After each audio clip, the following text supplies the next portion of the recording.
mundo nasce na vida com um certo talento, uma certa propensão para fazer alguma coisa na vida muito bem. Mas são poucos os que têm a sorte de descobrir qual é essa coisa. E por isso que são poucos os felizes e os bem-sucedidos nos seus trabalhos. Eu tive a sorte de servir para que eu servia na vida muito garoto. Eu tive a sorte de aprender a ler com 4 para 5 anos de idade. Comecei a ler muito. Quem começa a ler, começa a ter vontade de escrever. E eu já muito garotinho, assim, com 10, 11 anos de idade, eu queria escrever para todas as mídias, mas não tinha consciência da palavra mídia. Mas eu queria escrever para jornal, para televisão, para revista, para todos os lugares. Por outro lado, eu tinha uma enorme admiração pelo trabalho do meu pai, que era um vendedor. Meu pai vendia pincéis nos depósitos de material de construção, numa empresa chamada Fábrica de Pincéis Tigre. E eu acompanhava o trabalho do meu pai. Então, eu queria escrever, mas também queria vender. E aí, adolescente, assim, com 13 anos de idade, eu percebi que o lugar onde se misturava a ideia de vender com escrever, escrever vendendo, ou vender escrevendo, era a publicidade. Naquele momento, no início da minha adolescência, a publicidade no Brasil estava começando a se profissionalizar muito bem. E eu percebi isso. E eu falei, puxa, eu quero ser um criador de propaganda.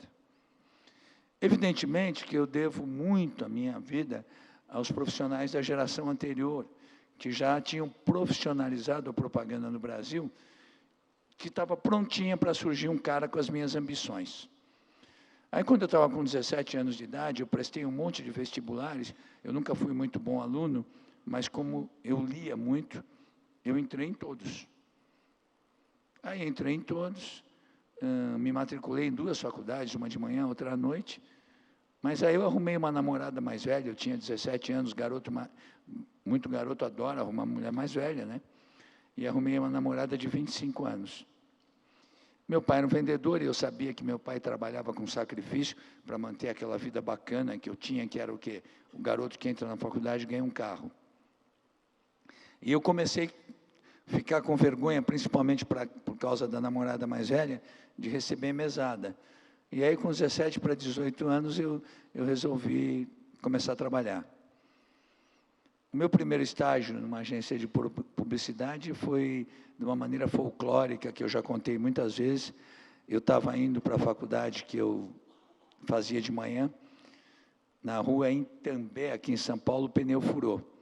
Eu nunca tive habilidade nenhuma. Para mim, trocar um pneu era uma tragédia. Eu fiquei com preguiça assim, de trocar o pneu, e olhei em frente, estava escrito HGP Publicidade. Aí eu falei, não vou trocar o pneu, não, vou pedir um estágio. Aí eu atravessei a rua e eu vi um cara entrando, vi mais um entrando, eu não sabia a linguagem das agências, não sabia que existia o diretor de criação, o presidente, o vice-presidente, então eu perguntei, eu falei, olha, eu queria falar com o dono. E o cara que estava entrando era o dono, ele falou, sou eu, o que você queria? Eu falei, olha, é o seguinte, o meu pneu furou aqui em frente, e eu resolvi pedir um estágio para o senhor. E se eu fosse o senhor, me dava essa oportunidade, porque eu vou ser muito bom nisso. E o meu pneu não costuma furar na mesma rua 2 vezes. Aí o cara gostou do que eu falei, né? E me deu o estágio. E assim que tudo começou. Aí, obviamente, eu comecei a trabalhar desesperadamente. E o melhor estagiário do mundo, normalmente é o estagiário chato, que quer saber tudo, que pergunta tudo, que se interessa. Eu era assim, eu larguei a faculdade já que eu fazia de manhã, não ia mais na que eu fazia de noite, ficava 16 horas dentro da agência, alucinado para aprender. Aí aconteceu uma coisa maluca, porque um mês depois eu fui contratado. Me deram um salário, eu virei um redator. E 3 meses depois, com 4 para 5 meses de profissão, eu escrevi o meu primeiro comercial de televisão. Antes eu só escrevia uns anúncios e tal.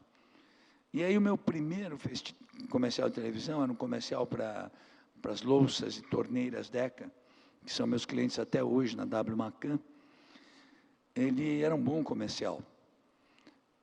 Mas eu não tinha consciência disso. Mas os donos da agência que eu trabalhava inscreveram esse festival no Festival de Cinema de Cannes, que na época acontecia um ano em Cannes e um ano em Veneza. E o meu filme ganhou um Leão de Bronze, coisa que o Brasil nunca ganhava. E eu fiquei numa dúvida terrível de quem tinha errado, eu ou o júri. Você faz o primeiro filme, você não está sabendo nada. Mas isso marcou a minha coisa do prazer pela profissão e por ter sempre uma atitude criativa mais atrevida, né?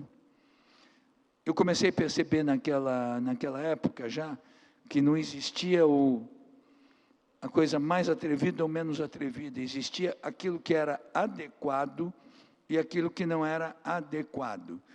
Isso valia nos anos 70, quando eu comecei, e vale até hoje no negócio da comunicação. Vou contar a história.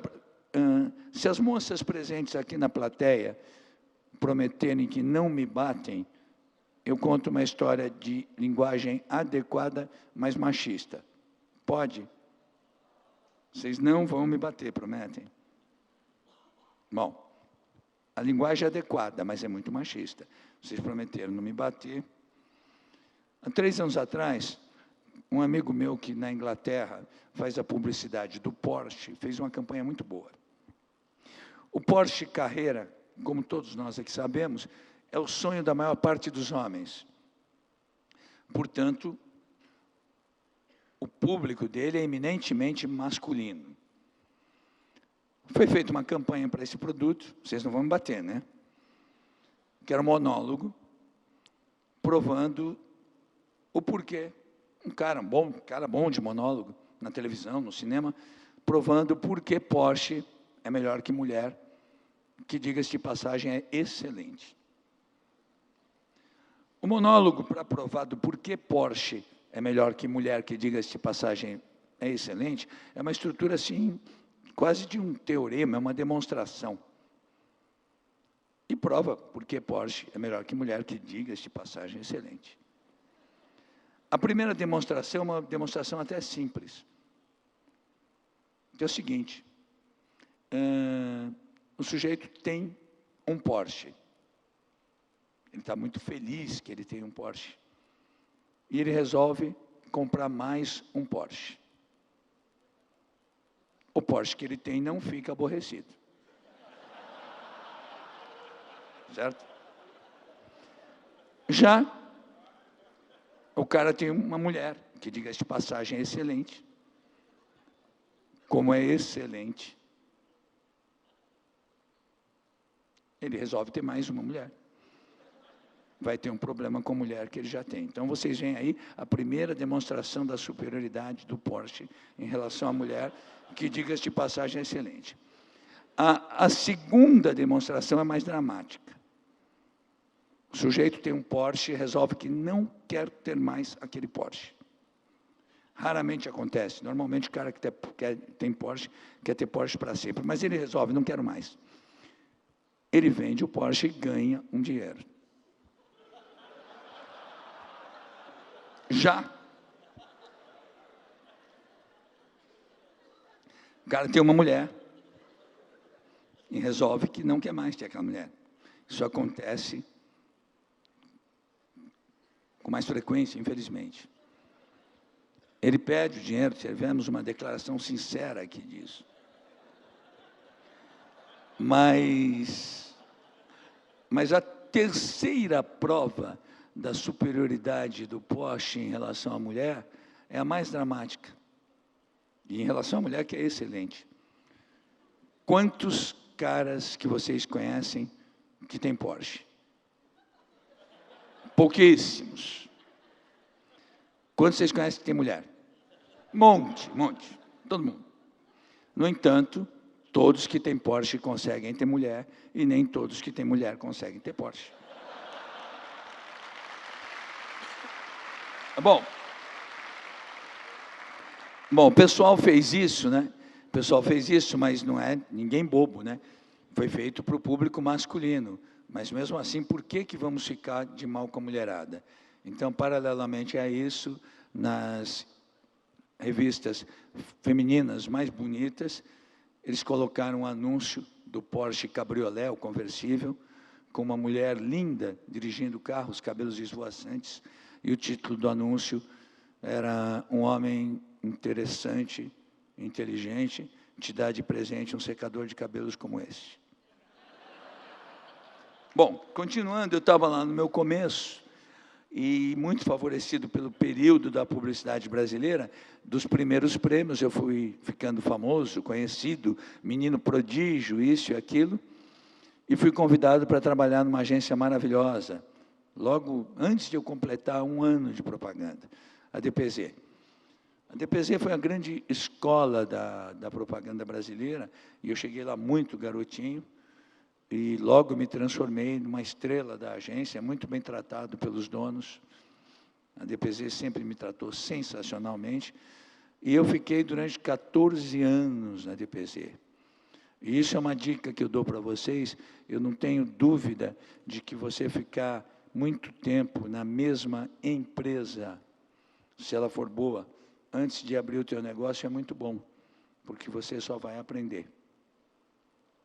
Aí acontecia uma coisa, porque quando eu estava assim com uns 9 anos de DPZ, todo mundo me dizia, mas, puxa vida, você é tão bom, você é o melhor, você é aquilo, por que você não abre você mesmo a tua agência? E, no entanto, eu não me sentia pronto ainda. Até que, aos 14 anos de DPZ, eu percebi que eu já tinha feito tudo que se podia fazer lá.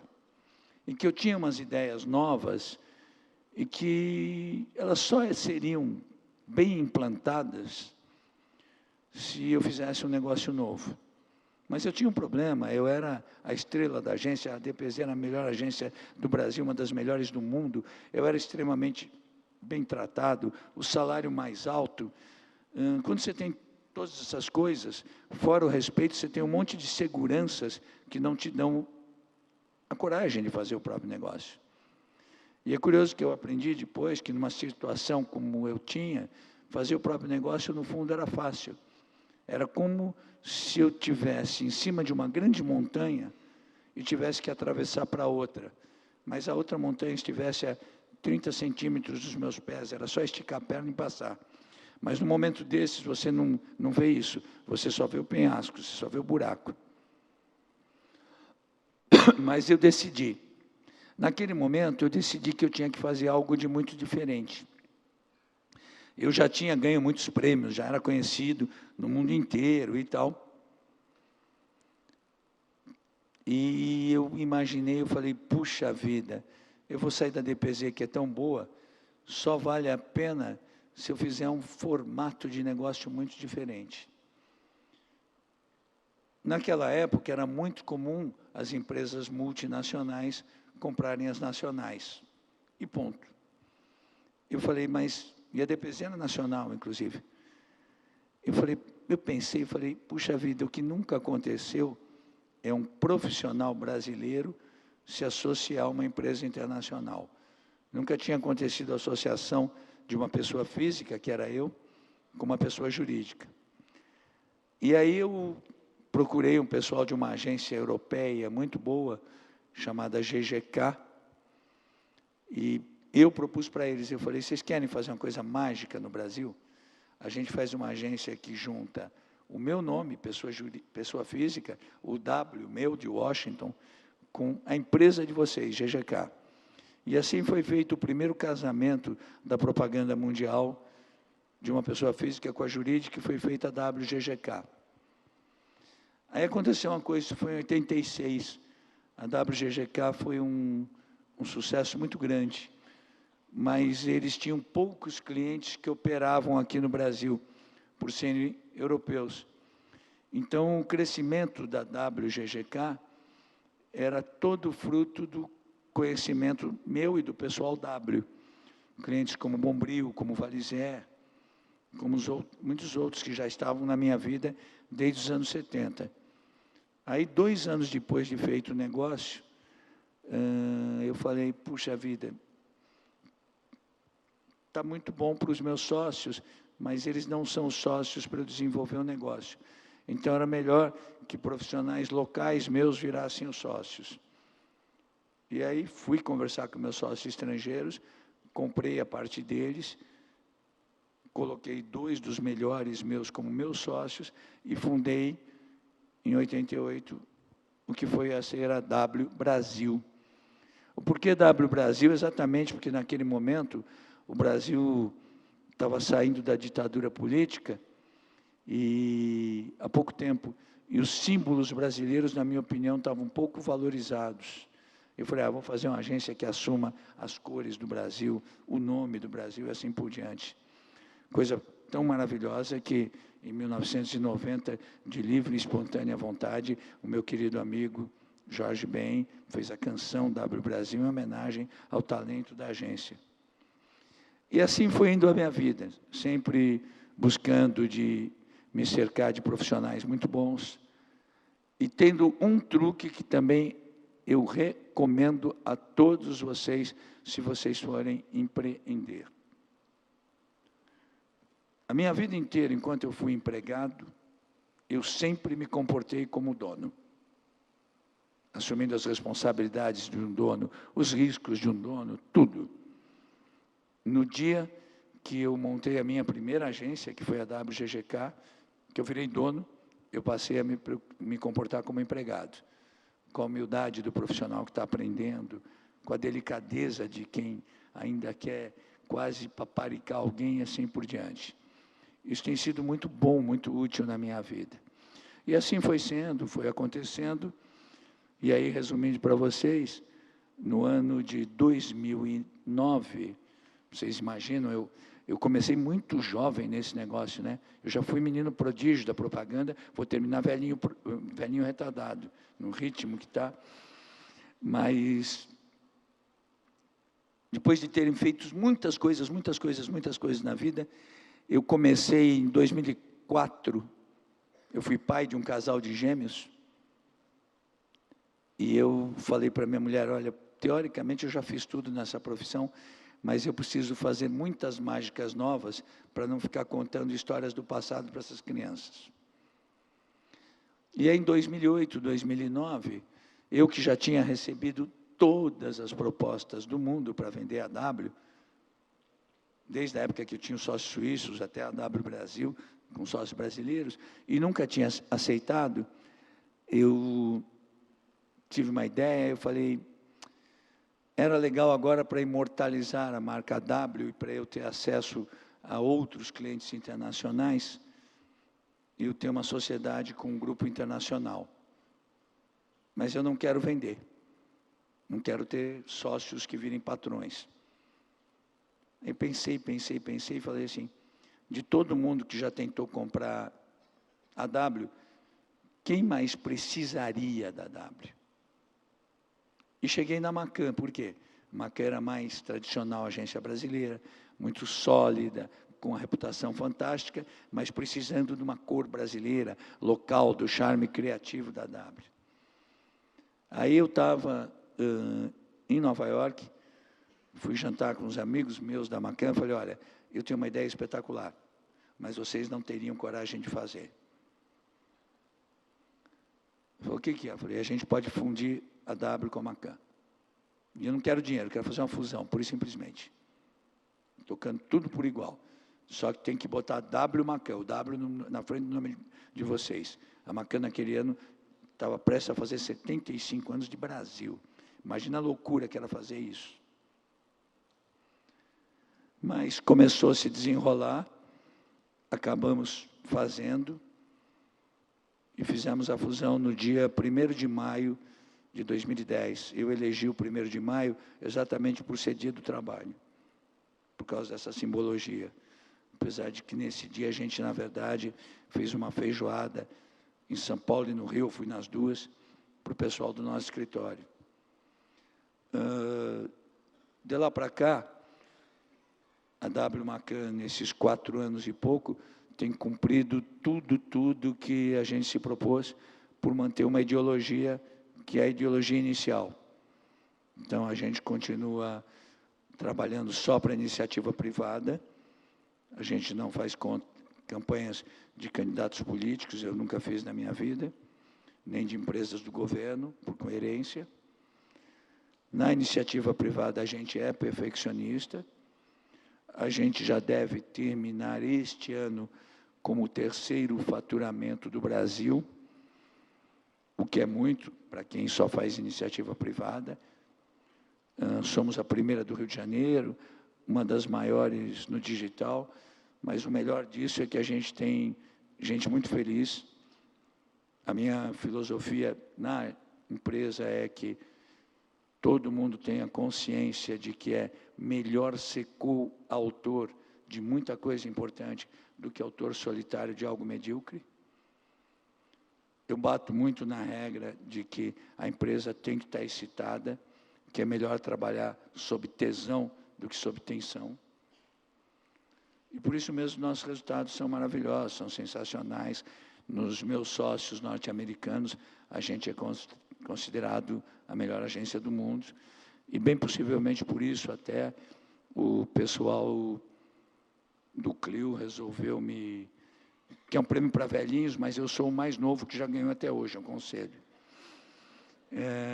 me fazer essa homenagem.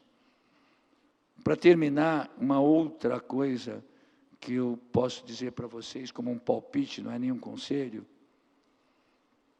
procurem sempre fazer empresas que sejam simples. Na W Brasil, com os meus sócios, a gente tinha uma tese que eu procuro manter ao máximo, que é o seguinte, por exemplo, tudo aquilo que não dá para a gente resolver em pé é porque não deve ser feito. Se tiver que fazer muita reunião para fazer, não faça porque não vai dar certo. Boa parte das reuniões, inclusive, servem única e exclusivamente para marcar uma próxima reunião. Então, aprender a pensar simples, a ser afetivo. É que nem e-mails com milhares de pessoas copiadas, é porque ninguém vai resolver nada. Outra coisa, de vez em quando alguém tem que decidir. Os ingleses dizem uma coisa muito boa. Eles dizem que o camelo foi um cavalo construído por um comitê. Reuniu-se um comitê para fazer um cavalo, mas tinha tanta gente dando palpite que saiu um camelo. E a última coisa do conceito de simples. É muito fácil perceber por que pensar simples é melhor. Se as pessoas não querem complicações na vida, é claro que elas não querem complicações nos negócios ou nas mensagens que recebem. A respeito disso, vou contar uma última historinha para finalizar. Vamos imaginar que são agora,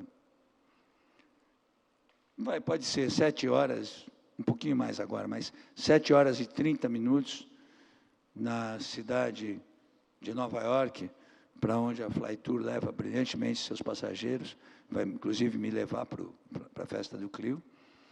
E aí, são 7h30, estamos no bar do Hotel Sun Regis, um dos elegantes hotéis da cidade, o Old King Cole, tido como o melhor bar de Nova York, e entra um homem com um terno impecável, mais ou menos 50 anos de idade, cabelos grisalhos azulados, cara de bilionário, encosta no balcão e pede um dry martini. Ele toda noite faz isso. Passa 2 minutos, entra uma mulher linda, um tailleur da Jill Sanders, ela tem aproximadamente uns 35 anos, chique, bem vestida, cara de presidenta da Louis Vuitton. Ela encosta no mesmo balcão, quase do lado dele no bar, e pede também um dry martini. Eles nunca se viram antes. Ele olha para ela e diz, quer dormir comigo? Ela diz, na minha casa ou na sua? Ele fala, se é para começar a discutir, eu não quero mais. Bom, gente, obrigado aí pela atenção.